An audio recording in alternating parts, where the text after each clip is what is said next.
आज के इस वीडियो में देखते हैं ऐसे कौन से 5 बैड स्टडी हैबिट्स है जो एक स्टूडेंट होने के नाते आपको अवॉइड करना चाहिए।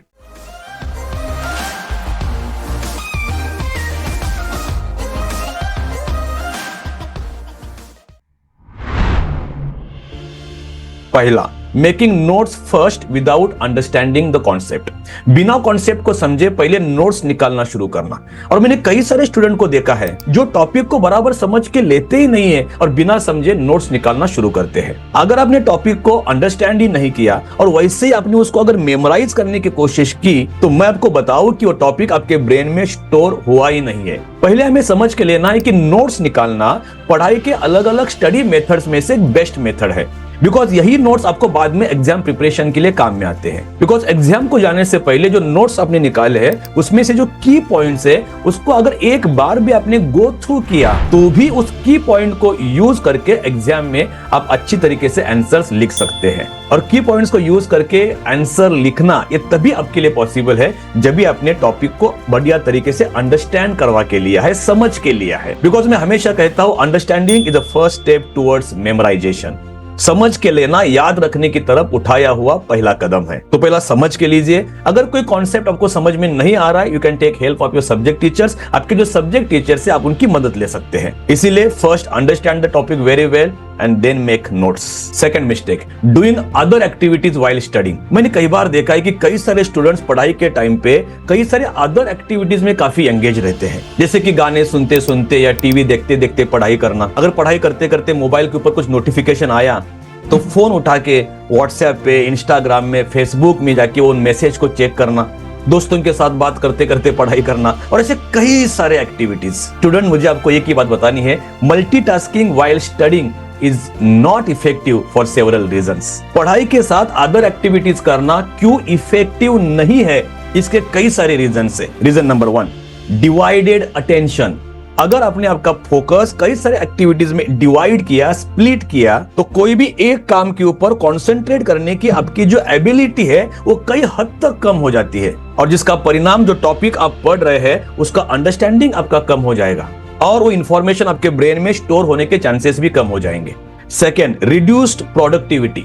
यहाँ पे आप एक्टिविटी तो बहुत कर रहे हैं बट कोई भी एक काम के ऊपर पूरा फोकस ना होने से, पूरी तरीके से ध्यान केंद्रित ना करने से आपकी प्रोडक्टिविटी कम हो जाएगी और कई सारे इंपॉर्टेंट जो पॉइंट्स है पढ़ाई में से वो मिस होने के चांसेस बढ़ जाएंगे।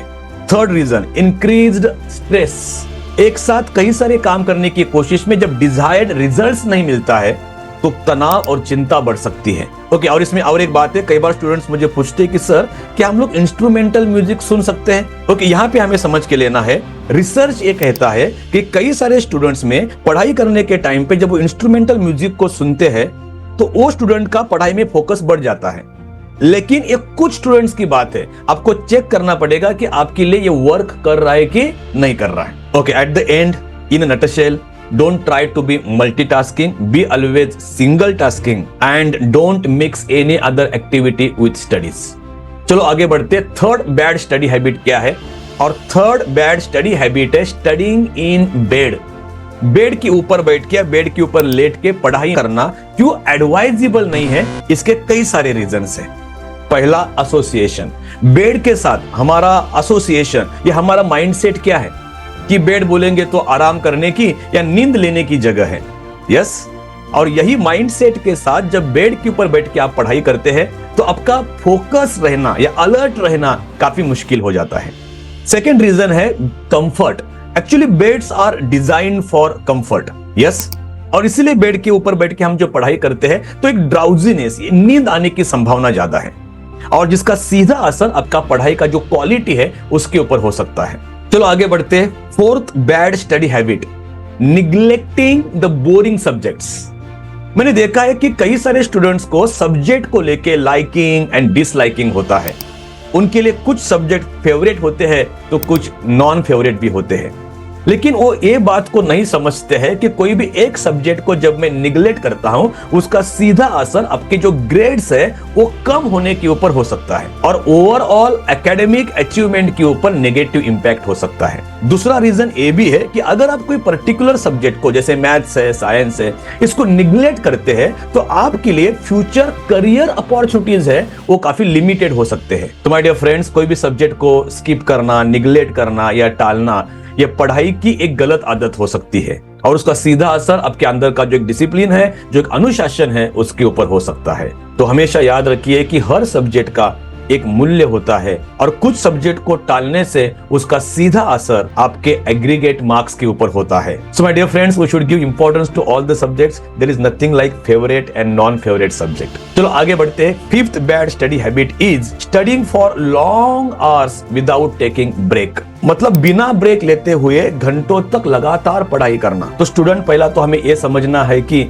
अगर आपने बिना ब्रेक घंटों तक लगातार पढ़ाई किया तो आपको एक मानसिक थकान, एक मेंटल फटीग आ सकता है और उसका सीधा असर आपका पढ़ाई का जो फोकस है और जो प्रोडक्टिविटी है उसके ऊपर हो सकता है। अगर आप आपका एक स्टडी एपिसोड 30 या 40 मिनट का रखते हैं और उसके बाद 5 या 7 मिनट का एक शॉर्ट ब्रेक लेते हैं, तो ब्रेक लेने से आपके ब्रेन को आप रिलैक्स कर रहे हैं और ब्रेक के बाद आप जब दूसरा स्टडी एपिसोड का शुरुआत करते हैं तो आपके पास एक अलग एनर्जी रहेगा और आपका पढ़ाई में फोकस जो है वो काफी बेस्ट रहेगा और वही सिचुएशन में ब्रेन में इंफॉर्मेशन को स्टोर होना और रिटेन करना आपके लिए आसान हो जाएगा। In short, breaks gives us relaxation and fresh approach towards studying, leading to better academic performance and overall success. तो आज की इस वीडियो में ये 5 बैड स्टडी हैबिट्स मुझे आपके साथ शेयर करने थे, सो दैट आपसे मिस्टेक्स नहीं हो जाएंगे और आप हर exam, will pass every exam with flying colours. आज के लिए बस इतना ही। मिलते हैं नए वीडियो में एक नए सब्जेक्ट के साथ। Thank you very much. I wish you all the very best. Bye bye.